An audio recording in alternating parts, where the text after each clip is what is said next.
सिंघानिया आणि गोदरेज कुटुंबानंतर देशातील आणखी एक उद्योगपती कुटुंब हे प्रॉपर्टीच्या वादामुळे चर्चेत आले।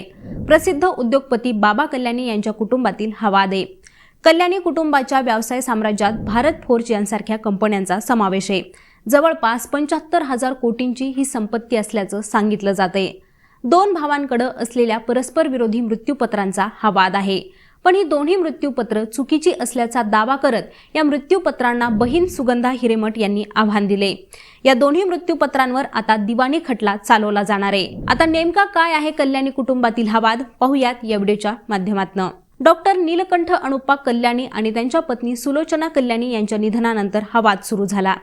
2012 मध्ये बाबा कल्याणी आणि 2022 मध्ये त्यांचे बंधू गौरी शंकर कल्याणी यांनी मृत्यूपत्र दाखल केली। ही दोन्ही मृत्यूपत्र परस्पर विरोधी आहेत। पहिलं मृत्यूपत्र हे बाबा कल्याणी यांना फायदा पोहोचवणार आहे, तर दुसरं मृत्यूपत्र हे गौरी शंकर यांना फायदा देणार आहे।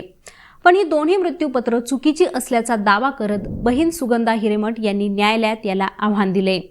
न्यायालयाने या मृत्यूपत्रांना थेट दाखल करून न घेता हा खटला दिवाणी न्यायालयाकडे सुनावणीसाठी आता वर्ग केलाय। दाखल करण्यात आलेल्या दोन परस्पर विरोधी मृत्यूपत्रांवर आता दिवाणी खटला चालवला जाणार आहे आणि या मृत्यूपत्रांच्या सत्य असत्यतेवर उहापोह केला जाणार आहे। बाबा कल्याणी आणि गौरी शंकर कल्याणी यांनी दाखल केलेली ही मृत्यूपत्र जबरदस्तीने तयार केली असल्याचा आरोप सुगंधा हिरेमठ यांनी केलाय। सुगंधा यांनी आपल्या प्रतिज्ञापत्रात म्हटले की दोन्ही भावांनी वेगवेगळ्या वेळेस आपल्या आईवर दबाव टाकून मृत्यूपत्र तयार केली। पहिलं मृत्यूपत्र बनवण्यात आलं त्यावेळी आई बाबा कल्याणी यांच्यासोबत राहत होती। त्यावेळी तिचे गौरी शंकर यांच्याशी संबंध बिघडले होते, तर दुसऱ्यांदा सही केलेल्या मृत्यूपत्रावेळी आई ही गौरी शंकर यांच्यासोबत राहत होती। यावरून हे स्पष्ट आहे की कुटुंबाच्या संपत्तीवर त्यांचा संपूर्ण ताबा राहील यासाठी बाबा कल्याणी आणि गौरी शंकर यांनी आईच्या देखभालीच्या काळात तिच्यावर दबाव टाकून तिचं शोषण करून मृत्यूपत्र बनवली। त्यामुळे दोन्ही मृत्यूपत्र वैध नाहीत। म्हणूनच मालमत्ता ही वारसा हक्काने वारसदारांमध्ये विभागली गेली पाहिजे। त्यातून 1/3 वाटा त्यांनाही मिळू शकेल। याशिवाय मृत्यूपत्रांमध्ये काही मालमत्तांचा समावेश करण्यासाठी त्यांचा आक्षेप आहे।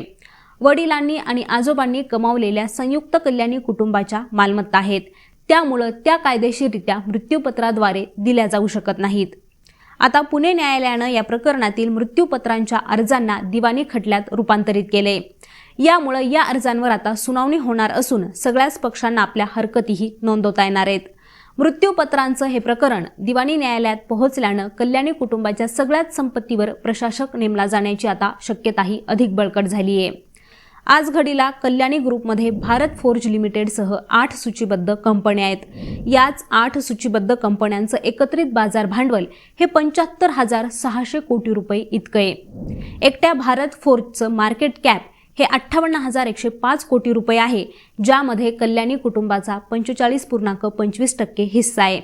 शिवाय सोनं, चांदी, हिऱ्यांचे किमती दागिने आणि संपूर्ण महाराष्ट्रातील स्थावर संपत्तीचाही समावेश आहे।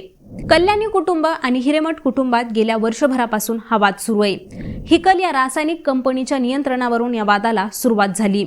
1993 आणि 94च्या कौटुंबिक करारानुसार कंपन्यांचे शेअर्स, ज्यामध्ये भारत फोर्ज, कल्याणी स्टील आणि कल्याणी फोर्जसह वितरण आणि बाबा कल्याणी यांच्याकडे असलेले हिकलचे शेअर्स हे त्यांची बहीण सुगंधा यांना हस्तांतरित करण्याच्या संबंधित हा वाद आहे। बाबा कल्याणी यांनी या करारांचं उल्लंघन केल्याचा, कुटुंबाच्या मालमत्तेबद्दल त्यांची दिशाभूल केल्याचा आरोप आहे। आता नेमका हा वाद आगामी काळात कोणत्या दिशेने जाणार, ही संपत्ती कुणाला मिळणार आणि न्यायालय कुणाचा पक्ष ऐकून घेणार हे पाहणं महत्त्वाचं ठरणार आहे। आता मंडळी, याबद्दल तुम्हाला काय वाटतं ते सुद्धा आम्हाला कॉमेंट करून नक्की सांगा आणि यांसारख्याच विषयांची माहिती मिळवण्यासाठी लेट्सअप मराठीला सर्वच सोशल मीडिया हँडलवरती फॉलो करायला विसरू नका आणि पाहत रहा लेट्सअप मराठी।